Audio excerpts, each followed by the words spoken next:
Hello everybody. I was struck watching the start of this game how much the Warriors were lovingly force-feeding Klay Thompson. A lot of people in Dub Nation are pretty frustrated with him and calling for him to be benched, but it's clear that the players and the coaches are doubling down on getting Klay going. This is a set play. On the front side, there's going to be a little give and go action here, except it's going to be a fake, and the real action is that Klay over here is going to swing around and get a screen and be open for a catch and shoot. See, Chris Paul doesn't even bother to really hand off to Steph. Steph is not exactly selling it either. Fred VanVleet here is playing his trademark defense where he just grabs Klay with both hands. Oh, actually, not only is VanVleet giving Klay the two-handed hug, but he's also adding a little push technology to try to shove Klay off of his line. Klay finally pushes himself free to be able to get this catch and shoot. Klay turns this into an instant pick and roll.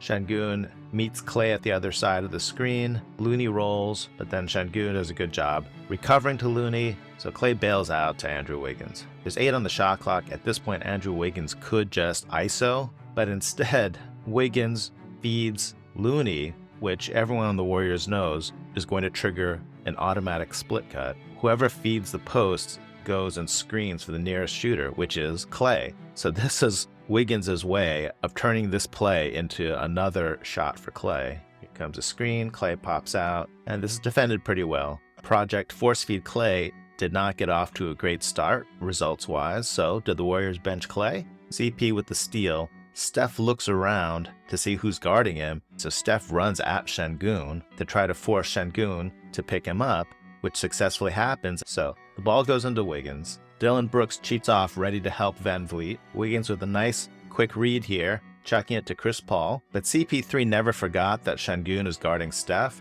and so he instantly reflects this ball over to Steph in the corner. Steph instantly attacks on the closeout. This causes Jabari Smith to collapse into the paint. Now Steph has drawn 2 big guys to guard him. Somebody's open, and that person is Wiggins. Wiggins could definitely shoot this. Maybe he even should have shot it, but he tracks this contest. He attacks the closeout. The defense is scrambling. Smith is following Steph Curry because no one ever got fired for following Steph Curry. CP3 clears to the corner. Wiggins sees him all the way. In the meantime, Dillon Brooks is kind of hypnotized on the ball, so he forgets Klay is just hanging out on the arc. Wiggins with not a bad pass to CP. CP is open to shoot this 3, but it's more important to him that he set up his buddy Klay. Beautiful. This is a called play. Klay goes to the corner here. Steph runs in and sets a pin-in screen on Klay's defender.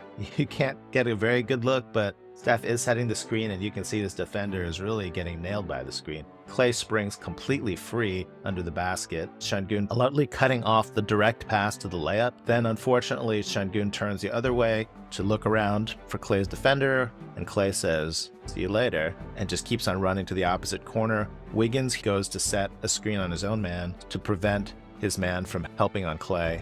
A little stutter step, but it's still good. The Warriors have a habit of overdoing it with the force feeding when someone gets a little bit hot. Klay sprints up court and gets picked up by VanVleet. CP endorses this post up, which turns into a pretty inefficient turnaround, I guess. Klay deserves a heat check, and heat was not confirmed. Okay, another after timeout play. I wonder who this play is for. This is a set play 51. It looks like it's a stagger screen for Chris Paul across the top, but the real juice is that Looney turns around and sets a screen for Klay, who will flare out. VanVleet and Jalen Green don't agree on how to handle this. Jalen Green, he's going to switch to Chris Paul. VanVleet is going under the screen and seems to think he should track Chris Paul. Looney suddenly sees a golden opportunity to screen VanVleet into his own man. I think you get combo points if you do that.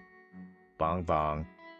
Klay flares out. The open shot. In the next play down, typical early offense move for the Warriors is Steph will run deep and then come back and get this pin down screen. CP is looking to see if that's unfolding, but then he finally decides that's not happening. So he turns and sees Klay is trying to post up VanVleet, and CP says, "Oh yeah, sure, I have another heat check." Chris Paul throws the thumb over the shoulder. "Hey Steph, hitch a ride on my screen." And Steph just looks at him like, "Man, Klay is not going to pass to me. Just let the man cook." So Steph doesn't even bother taking the screen. He's already like walking down the court. Klay takes this pretty inefficient shot. So is the force feeding good basketball? Not always, but it's loving basketball in the way that Steph and CP and Andrew Wiggins force the play to end up with Klay shooting. You can see how much they really want to get Klay going. And Klay did have good results. It seems to me if he can focus on the catch and shoots and taking open shots and reducing his diet of isolations and pick and rolls, then that'll do a lot for increasing his efficiency and helping him get out of this slump. If you enjoyed this video, check out the bonus video where I analyze a couple more plays from the game and do a quick celebration analysis of the bench. Thanks for watching.